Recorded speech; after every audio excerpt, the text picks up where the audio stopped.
Hey guys, last unboxing of the day. Hopefully, I got Posthuman. This is that game I mentioned. If you watched the last video, I tapped it like it would focus.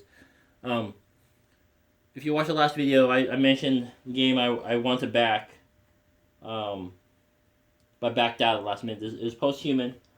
I backed Zombicide Black Plague instead. Ended up paying twice as much and got like 3 times as much stuff.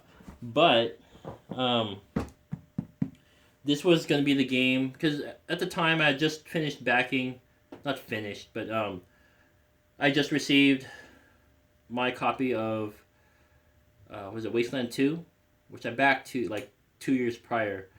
I only backed the digital copy, which I think was a great investment because it brought back some great memories of an old game which I actually did not play. It was a game that my brother played, and by the time he was done, because if those of you who are familiar, he played it on the Commodore 64, and there were no. You had to use like a separate floppy or something for the save point, and so if you it's almost like the very first legacy game. You can think of it that way. The changes you made in that game, if you did not save them to a different floppy disk, um, they were made permanent. And then so all the if you decided to do like a second run through and you were a dick to everybody, well, by the time I got the game, I wanted to I couldn't even talk to anybody in the first town. People wouldn't talk to me because apparently my brother had gone through and he did some stuff that were not very nice in the town. And he finished the game, had lots of fun, but then when he said, "Okay, now you can play it and save wherever you want," I couldn't play it because he did some questionable things in the town. People wouldn't talk to me. Some guy just came out, tried to shoot me. He had no idea who he was. It was supposed to be a friendly town.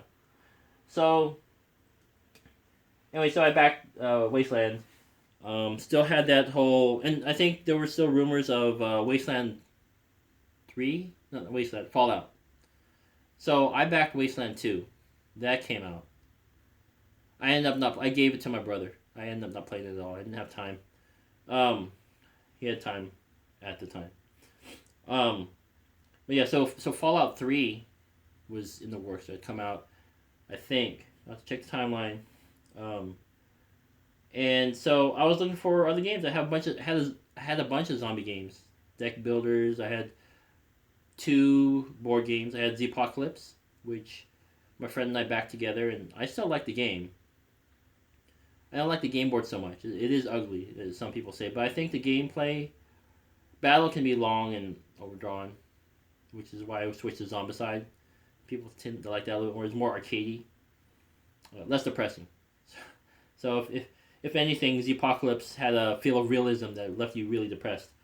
Um, anyways, so I was looking for something that wasn't zombies because people wouldn't play with me. They wouldn't play. I have Eaten by Zombies, the deck builder game. I think that's a great mechanic. I'm not a huge fan of the artwork. In fact, I have in cahoots here. I have the box anyways, which is what I backed. And then I bought the retail game later just so I could have the whole set. I'm not a huge fan of the artwork. It's different. It's unique. But I just don't really care for the artwork. I like the mechanics though. But people wouldn't play with me because they're like, "Oh no, zombies again." Yeah, zombies again. So anyway, so I thought I saw Posthuman, and technically, it could be a zombie game, right? But they made it mutants instead. So I think they're smarter than zombies. I mean, you become enhanced and stuff. So anyways, I didn't back the Kickstarter. Found this on Cool Stuff Inc. and they had it for a really nice price. And I almost bought the expansion with it, but you know what? I'm gonna see if I can get a few 4-player games in on this, and if there's enough interest, I'll get the expansion. It doesn't cost that much. I mean, it does. If you buy it at the right places, it's not gonna cost you very much. So I had read a couple reviews on Amazon about this game, and one person gave it a really low review because they were missing some components. So this unboxing is mostly to find out if I got jilted on some pieces. The book is nice. It's not as nice as the Argent the Consortium book. but it's a really nice glossy finish. The instructions aren't as crowded looking as Argent, that other game. The text is, the print is bigger in that book, but it's a weird fantasy style, and I think there's a lot more instructions crammed in more pages of instruction book than here. So that's okay. I still like that game. Now I know other people were talking about how things feel cheap. It's not super thick cardstock. Like what do I have to compare with? I have Euphoria. I mean, look at these. Oh, the tiles pop out nicely though. With a little bit of, I don't know what you call it, like in plastic would be the flashing sticking out. Nice looking tiles. But they're thin. You know, the cardboard for like Five Tribes or Euphoria, like the market tiles, or even like the Manhattan Project.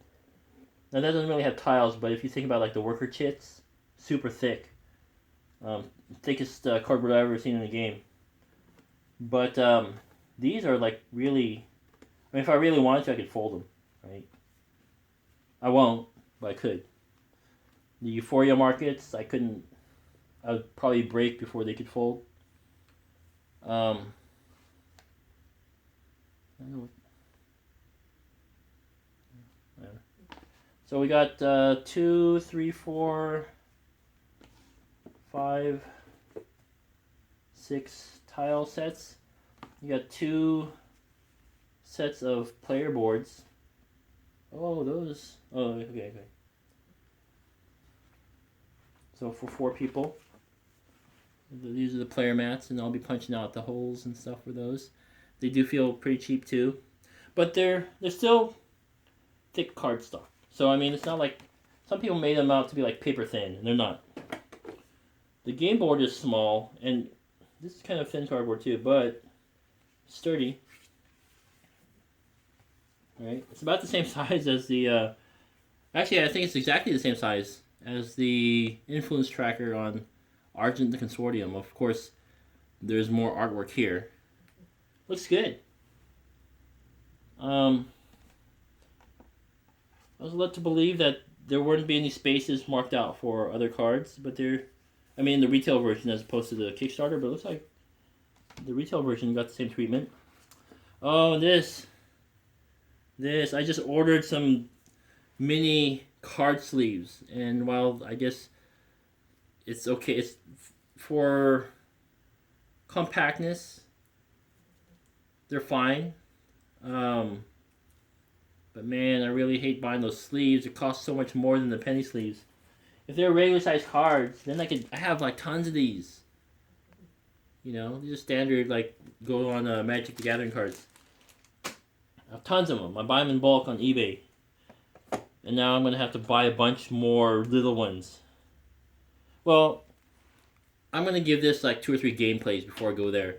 I mostly sleeve them not because they wear out necessarily, but you know, you bring it to like a game store or something, and you're bound to run into people who snack and lick their fingers, pick their noses, whatever.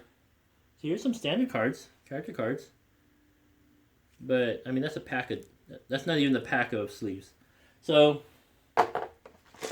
yeah, and we got. Wow. Oh yeah, okay. So there's 8 meeples. I don't know if that's extra. I have 8 of them though. I have 2 of each color. Let's see the book. That's gonna tell us what you're gonna get, right? Or what you should have. So 31 mutation scars. 25. Okay. I had 4 starting terrain. I saw that. It was the dice that someone complained about. They only came with 4 orange dice. You're supposed to have 9. I see more than 4, so I think I'm good so far. And what bugged me was the Amazon store that was selling it was this guy's store. I know they make mistakes sometimes, but That's so disheartening when the it wasn't like some marketplace store. We didn't buy it used. It came straight from the factory. And you know what? That's another thing that I commented about how some Kickstarter backers are so impatient to get their stuff. Guess what? We are subject to mistakes coming in our Kickstarter packages because it's not the full bore retail production. You know, we're like the first run, so we're gonna have lots of mistakes. Now, I've never encountered that, but so I think I'm just lucky.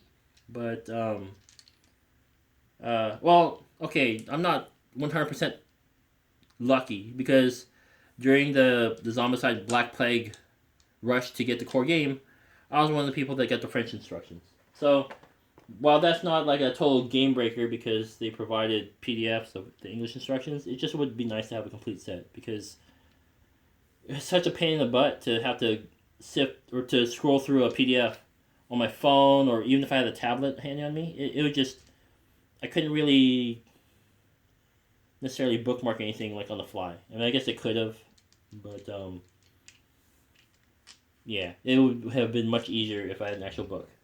Anyway, so it's supposed to have 9 orange dice, and I have 9 of them. Right here, this is the melee dice. They're nice. Nice engraved custom dice, like that. I like the custom dice. Then 5 range dice, shooting dice they call them, which I have.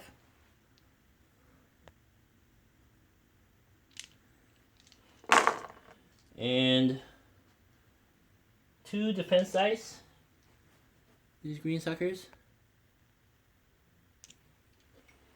And 2 regular 6-sided dice for some reason. Yeah, these are really nice dice though.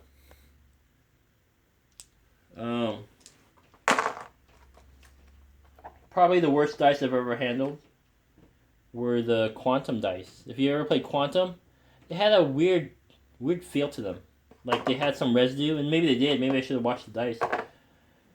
I don't have that game anymore, but when I did, I played it like a couple times, and I really didn't like rolling those dice. And plus, they were misshapen. Like a couple of the dice were warped or something. So I'm like, how are you supposed to roll these? Because you are supposed to roll them, but they're like convex on one of the sides on a couple of the dice, and then they felt like they had some kind of residue on them. So yeah, well, there really isn't a whole lot to this game. I mean, you got a bunch of cards. So we have Mutant Action, or Mutant Scars and Action. I'm pretty sure they're in the same bundle. So there's the scars on one side, and then yeah, it says Action at the top of the card. I don't know if you can see that. So, and then you have equipment. I'm not going to have the extra equipment that a lot of the characters have, but you got the 4 generic player mats. Oh, and you have seasons. So, I don't know how many character cards you get. Let's see. Oh, just 6. And 8 meeples. Oh, I see, because you're going to have,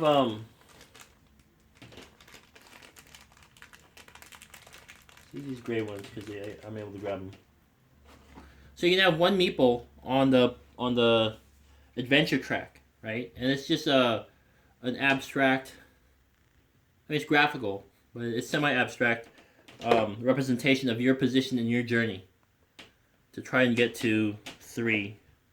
So it's going to snake around through the board and then end up on 3. Well, here, I can show the whole board. I don't know why I keep it folded. Okay. So you're going to start down here, and then you're going to snake around through the whole game.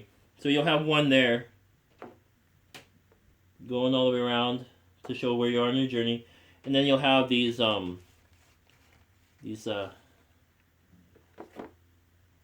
adventuring. Some of these tokens are popping themselves out. I lost a bullet already. You know what? Now I have to look at my table somewhere and see where that bullet fell down on. So I don't see it. I didn't hear it fall on the table or anything. So I'll pop this out. Oop, that one came out. a different one popped up. So you're gonna have these different tiles in front of you. They're gonna connect by roads and stuff. So you'll have your meeple sitting on there, representing you on your actual journey and what you're doing. And then this is like the big map. So you have two of each. So that's Posthuman. I'm pretty sure all the cards are there. I think the dice were the biggest thing because they're custom dice and they have certain things on each side. So if I were missing some of those, I would be ticked off too. Right? It says like bull horns or it's an axe actually. I thought it was a bell or something. It's an axe. Shield. Question mark X. Yeah. So if I only got like half of them or less than half, I would be ticked off too. I wouldn't have given them 2 stars. I would have given them 1 star because that's how I roll. But oh, and there's cubes.